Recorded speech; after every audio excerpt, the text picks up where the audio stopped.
Maraming kinilig at napatili sa ginawang romantic proposal ni Dustin Yu para kay Bianca De Vera.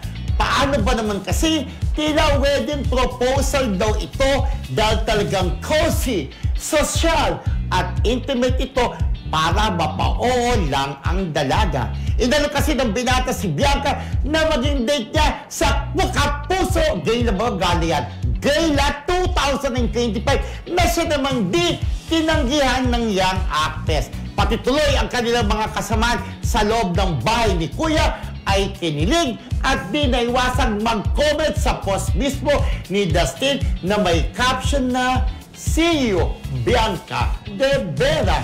Hanep talbog. Oo, naunahan niya si Will. Pero hindi naman kasi nag-propose ata si Will, di ba? Parang yung propose, kung isip mo, parang propose ng kasal, di ba? Alam mo na, uuso na yan. Pinauso yan talaga ng Star Magic, yung kanilang proposal.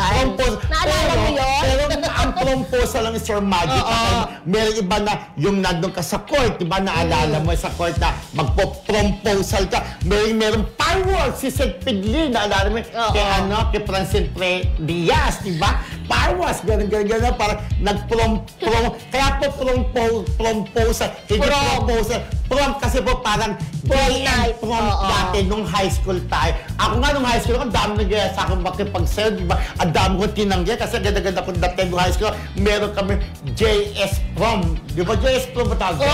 JS Prom. Junior at saka senior. May JS Prom pa ba ngayon? Parang meron pa rin kasi nakikita ko mga kabataan. Naka-ano na ngayon, naka-Amerikano yung iba.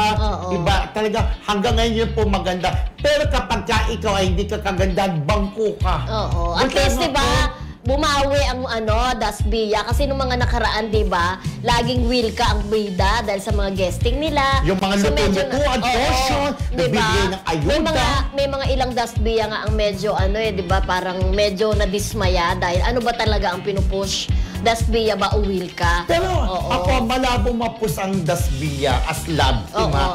Kasi nga, at saka Will ka. Ay, kasi magkaiba sila ng network, di ba? Ande, kung same network kayo, madali lang i-push. Pero may collab-collaban na naman, di ba? At saka alam ko, di ba, at itong movie na Shake, Rattle, and Roll, di ba? Kasi naka-meeting ng Dasbia si Rosel Monteverde, di ba? Kasi parang ang nadidinig natin, baka makasama na si Bianca dun sa movie ng Shake, Rattle, and Roll, kung saan kasama si Dustin Yu. At si Dustin Yu ay under Regal at meron siyang contract na 3 pictures, di ba? Sa Regal. Alam mo, kaya naman sila ang naging magjowa na. Sinabi sa'yo? Ako nararamdaman ko magjowa. Actually, parang kasi naalala ko talaga nung nasa loob pa ng bahay ni Kuya. Iba ang galawan. Ang galawan nila kasi di ba sabi nga, may kasabihang silent is, action speaks louder than words. Silent. Hindi, silent. Yung pinitulang silent kapag nagsalita ka, don't breathe, sabi nga, di ba? Okay. Pagka nag-breathe ka, mamamatay ka, kaya huwag kang huminga. Pagka silent. Pero ito, ang action speaks louder than words. Kitang-kita sa kanilang mga kilos at galaw. Tayo ay napasayaw. Ganyan.